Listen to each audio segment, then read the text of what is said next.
আজকে কেনই বা আমরা তার বিরুদ্ধে কথা বলবো? কেনই বা আজকে নির্বাচন নিয়ে কথা বলবো? যে কারণে এত কিছু ঘটলো, যে কারণে স্বৈরাচারী শেখ হাসিনা পালিয়ে গেল, যে কারণে হাজার হাজার আওয়ামী লীগ নেতা কর্মীরা পালিয়ে গেছেন। যখন শুনেছেন হাসিনা পালিয়েছে, তখন আওয়ামী লীগের সব নেতা কর্মীরা পালিয়ে গেলেন। তার মূলেই ছিল কিন্তু একটি নির্বাচন। আজকে আপনারা বসলেন আসিফ নজরুলরা। আপনাদের কাছে নির্বাচন আমাদের চাইতে হবে কেন? যে পথে হেঁটে আপনারা ক্ষমতায় গেলেন, আর যে পথে হেঁটে ফ্যাসিস্ট শেখ হাসিনা পালিয়ে গেলেন, আপনি আপনার অভিজ্ঞতা নিয়ে ক্ষমতায় গিয়ে আপনি আপনার কাজটি সরকার প্রধানকে নিয়ে করবেন। আজকে অনেকটি দিন পার হয়ে গেল। আপনাদের সংসারে অনল লেগেছে।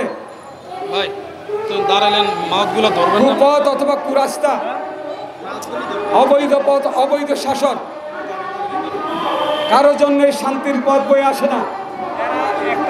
যেটা আসে না স্বৈরাচারী শেখ মুজিবের সময়, যেটা আসে না স্বৈরাচারী শেখ হাসিনার সময়, ওই পথ অবলম্বন করলে সেই পাওনাটা আপনাদের জন্য অপেক্ষা করছে। আমরা দেখলাম এবং শুনলাম প্রফেসর ইউনূস সাহেব তার পরিবারের অন্যান্য অভিভাবকদের ডেকে বলেছেন, আমি পদত্যাগ করব। আপনাকে তো পদত্যাগ করার জন্য সেখানে পাঠানো হয় নাই। সংসারের অনল লাগলে, আত্মহত্যা করলে কিন্তু সমাধান হয় না। সংসারে অনল লাগলে পদত্যাগ করে কিন্তু সমাধান হয় না। আপনার সমাধান করতে হবে। আপনার ন্যায়সঙ্গত অধিকার জনগণের হাতে ফিরিয়ে দিতে হবে। আপনি শেখ হাসিনার মতো মূর্খতার পরিচয় দেবেন না। আপনি ফ্যাসিস্ট মুজিবের মতো একদলীয় চিন্তা ভাবনা মাথা থেকে সরান। জনগণের আশা আকাঙ্ক্ষা, জনগণের পালস বোঝেন। জনগণ কি চায়? শুধু বাংলাদেশ জাতীয়তাবাদী দলকে নির্বাচন চায়, না সারা বাংলাদেশের জনগণ ঐক্যবদ্ধ হয়েছে একটি নির্বাচন করার জন্য? তাই প্রফেসর ইউনূসকে বলতে চাই, আপনার পদত্যাগ করতে হবে না, আপনার রাজনৈতিক আত্মহত্যা করতে হবে না।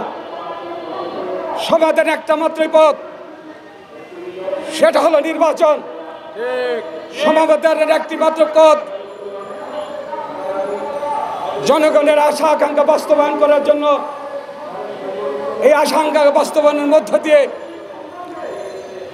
আপনার নেতৃত্ব এবং আপনার শাসন ব্যবস্থা সুপ্রতিষ্ঠিত করুন, জনগণের পক্ষে অবলম্বন করেন। আমরা লক্ষ্য করেছি আজকে এই অন্তর্বর্তীকালীন সরকার মানুষের যে প্রশ্নবিদ্ধ হয়েছে, সেখানে তাদের মধ্যে দলীয় ভাবাপন্ন লোক, যারা ছাত্রলীগ করেছে, যারা অন্যান্য সংগঠনের টাকা খেয়ে অন্যান্য সংগঠনের সাথে আপোষ করেছে, তারা আজকে এই সংগঠনে যে 4 জন উপদেষ্টাকে দেওয়া হয়েছিল, আজকে সে 4 জনের মধ্যে 2 জন বেরিয়ে এসেছেন। আর সরকারের মধ্যে প্রভাব বিস্তার করার জন্য,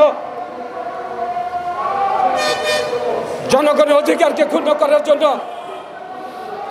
আসিফ মাহমুদ এবং মাহফুজরা বসে আসেন।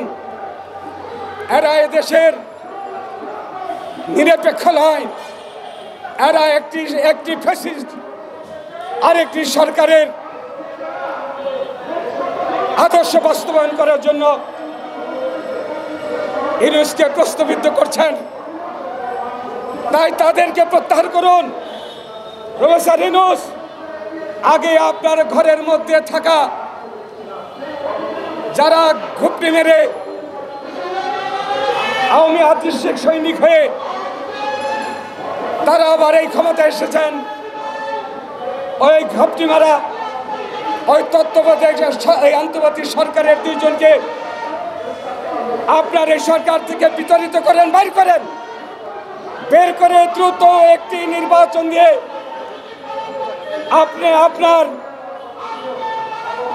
বস্তুনিষ্ঠ আদর্শকে পালন করে গণতন্ত্রে মুক্তি দিন। ন্যায়সঙ্গত নির্বাচনের মধ্যে দিয়ে একটি গণতান্ত্রিক রাষ্ট্র ব্যবস্থা কায়েম করুন। আপনাদের সবাইকে ধন্যবাদ। আসসালামু আলাইকুম।